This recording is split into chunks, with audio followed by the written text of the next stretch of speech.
ఐబొమ్మ వల్ల ఎవరికి ఇబ్బంది జరిగిందండి? ఎవరికి నష్టం జరగలేదు. అదే బెట్టింగ్ యాప్స్ వల్ల ఎంతో మంది ప్రమోట్ చేస్తున్నారు, ఎంతో మందికి ఇబ్బంది జరిగింది. దానివల్ల నష్టపోయారు.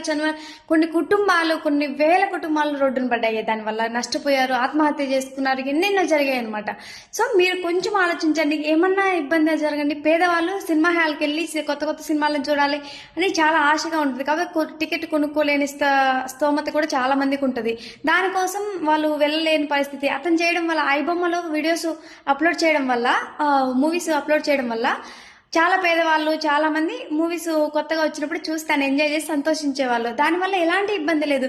ఆ సినిమా హాల్లో టికెట్ పెంచిన వాళ్ళ మీద కేసేస్తున్నారా? అది లేదు.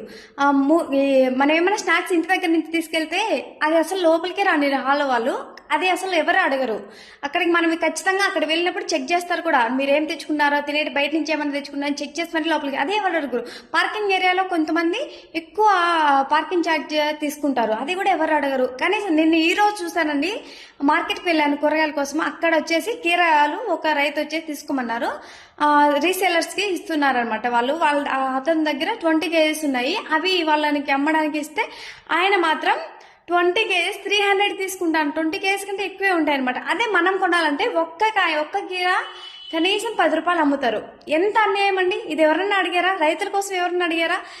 ఎన్నెన్నో జరుగుతున్నాయి లోకం మీద, ఎవరు అడగరు. ఇప్పుడు ఐబొమ్మ వల్ల ఏమో పెద్ద నష్టాలు జరిగిపోయినట్లుగా ఏంటండి ఇది? మీలో ఎవరికి ఎంతమందికి ఇది న్యాయం అనిపిస్తుంది, ఎంతవరకు ఇది అన్యాయం అనిపిస్తుంది చెప్పండి. అతను అరెస్ట్ చేయడం అయితే నాకైతే అసలు కరెక్ట్ అనిపించట్లేదు. సో మీలో ఎవరికి ఎలా అనిపిస్తుందో కామెంట్ సెక్షన్ కామెంట్ చేయండి. ఇదైతే నాకైతే అస్సలు నచ్చలేదండి. నేను ఎప్పుడు ఐబొమ్మలో మూవీస్ చూసింది కూడా లేదు. కాకపోతే ఇది కొంతమంది గురించి ఆలోచించి చెప్తున్నాను.